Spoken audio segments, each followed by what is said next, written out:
Well, the round 17 I report, I mean, we're almost past that now, aren't we? They're using the I words, not worked whatsoever. I'll have to speak to EJ to see if we can reverse the executive order to be able to say the word again, because it's not helped at all, which is very annoying. But the report's out nonetheless for the fitness for this week. Harry Armstrong, this is some of the most bizarre wording I've ever seen. I don't think I've seen this before. Harry Armstrong test. Harry's doing quite well, Serple said. That's not the weird part. He's a test for this weekend, and as I said last week, he was ruled out due to an unrelated medical condition. He's a test for this weekend, but unlikely to pass the test this week, to be fair, but hopefully we see him out there the week after. Why not just list him as 1 week then? I don't understand why we did that and worded it that way. So it sounds like that he's going to miss this week regardless. He's not going to pass the test. And yeah, he will play next week by the sounds of it.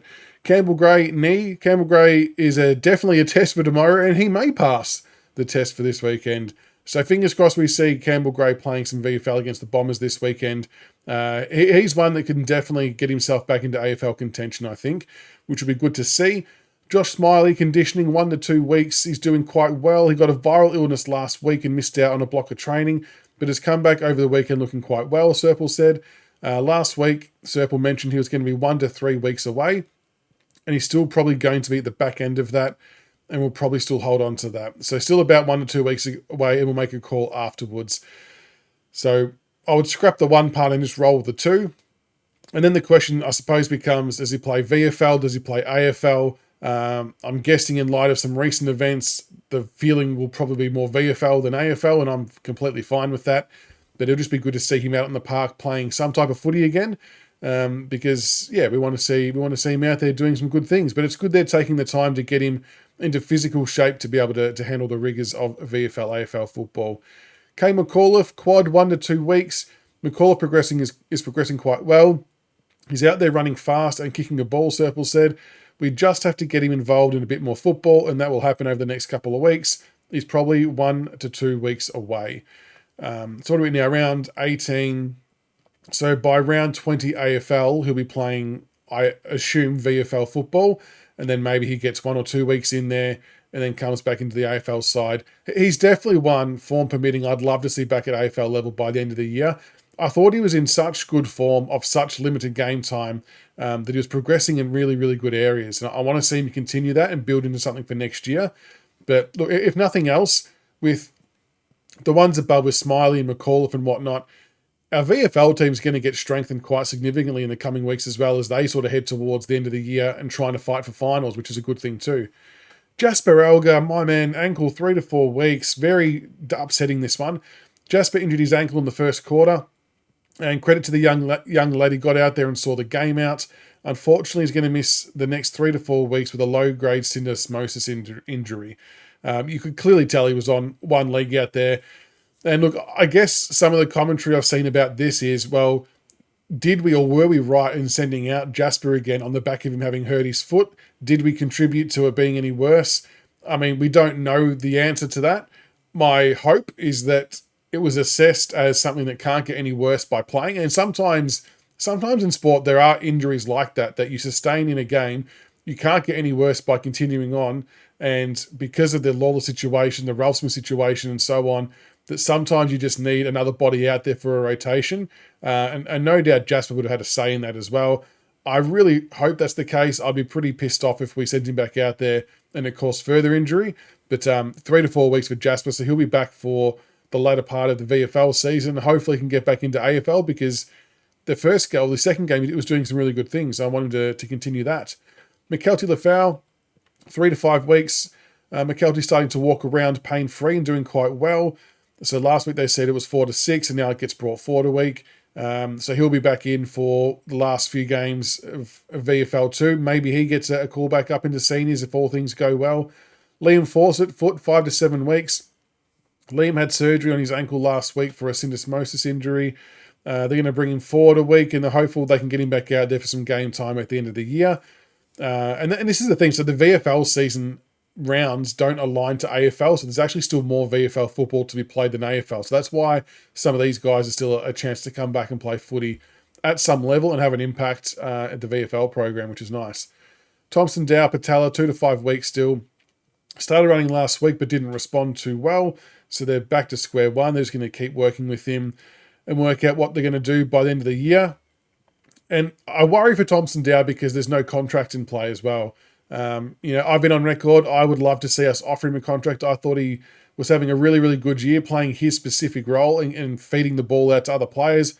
I'm not suggesting he'll play 22 games next year if fit and available, but I'm suggesting that if you need another foot soldier to come in, he can do a job for you, and you need those players. You can't just cull everybody because you want to. You need these guys around. So hopefully we offer him something. Sam Lawler, hamstring season. Well, shit. Wasn't that a bit of just a shit sandwich at the start of that Geelong game? Everyone clearly devastated as per what the website says. They did reiterate that after a strong and meticulous rehab, unfortunately he did re-injure his hamstring. It's the third time on that hammy and the second occasion with us, obviously the other one being in the Coates League.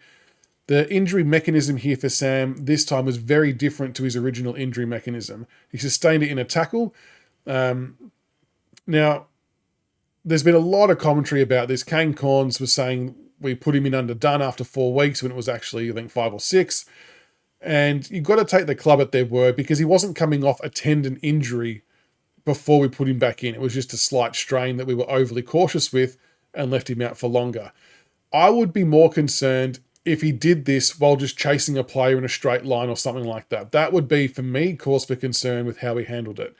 But the fact that it happened in this tackle, it almost sounds like that we could have left him out for 15 weeks, played him for 5 in the VFL, then brought him in, and the same tackle mechanism still would have ended in the same result. Eerily similar to Hayden Young, who did it for Fremantle. So I don't think there was much more we could have done here. I mean, we went ultra cautious, and sometimes it's just a real case of shit luck. And it's horrible. It's heartbreaking for him. And, we've done the right thing by putting a line through him for the year. Surgery's not out of the question. I know that seems extreme at his age, but if there's a way to make them stronger, I'm sure the club's going to explore every possible avenue. And yeah, he's now a round 1 2026 play. So take the time you need, Sam. Rest up, get the hammies right. Maybe they got to reconstruct the weights program to strengthen legs and reduce other parts, whatever they got to do. But yeah, let's get him back up and about for round 1 2026. Hugo Ralsmith, hamstring season as well. He sustained a hamstring injury late in the game, and unfortunately, he will also be ruled out for the rest of the season, which is really shattering for Hugo. I didn't actually see how that one happened. So if anyone knows when that happened, let us know in the comments below, because I didn't actually see that one. Jacob Bauer, what a real shit turn of events this was in the VFL too. Jacob Bauer was actually having a reasonably good game at the VFL and was going for a stock standard mark, like a contested mark, had a player on him, and landed and then just went down crippling in pain, grabbing his knee, and straight away your heart sinks. And even though none of us are doctors, you can just tell from a player's reaction that it's not good. And players were instantly over, like consoling him, trying to call trainers out, all kinds of stuff.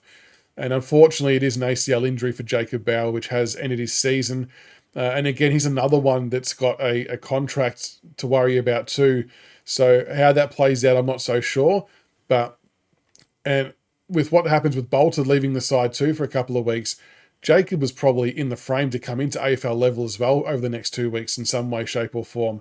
So the timing of it is just, there's no good timing for an ACL ever, but even worse now, given that he might have come back into the senior side. So we send Jacob Bauer all the love and support, and hopefully he gets through the recovery really, really well, and that the club get right behind him, and we can see him back out there next year, fingers crossed. And Samson Rhyme, TBC with the foot, still got the plantar fasciitis, and we're not really any closer to finding out a date on him at all. So there you go. That is the fitness report for round 17. Look, it starts to get a bit concerning because we're up to like 14 names on the injury list now. And I know there's some talk out there about, is it the fitness team's fault and whatnot? I don't think we're at that level yet, not at all. A lot of these injuries, like your Thompson Dow, your Campbell Gray, Samson Ryan, Jacob Bauer, Juddy Clark, they're all impact-related injuries. They're not anything to do with fitness. And people will say, McKelty Lafau. It's like, well, is it fitness though? Because it's not like he just come back from the ACL, played 4 or 5 quarters, then we chucked him into the senior football. Like he played four and a half full games of VFL football at high intensity, high GPS numbers. I don't think there's anything to do with mismanagement. I think that's just really shit bad luck. Same with Sam Lawler, just because of the mechanism and the way it went. I think suggests it's a bit more in depth than just running in a straight line and pinging a hamstring. So I don't think we need to go down that path of criticism just yet. I think we need to hold fire there and see what plays out, because the unfortunate reality is that injuries are a part of every club. We've just had a bit of a shit run of it to players that you don't want it to have happen. I mean, we don't have any players, but players we're looking forward to seeing are the ones going down. So, but anyway, we look forward to the rest of the season. We've got Josh Gibcus, who got through the VFL, which is unbelievably good. So we'll see some more quarters from him this week. Campbell Grayback, Harry Armstrong in a week or two, Josh Smiley in a week or two. Taj Houghton should be playing VFL this week, so still plenty to look forward to, folks. So make sure you get around the Tiger Cubs and the Tiger Army, and we will see you for the next injury report next week. Go Tigers.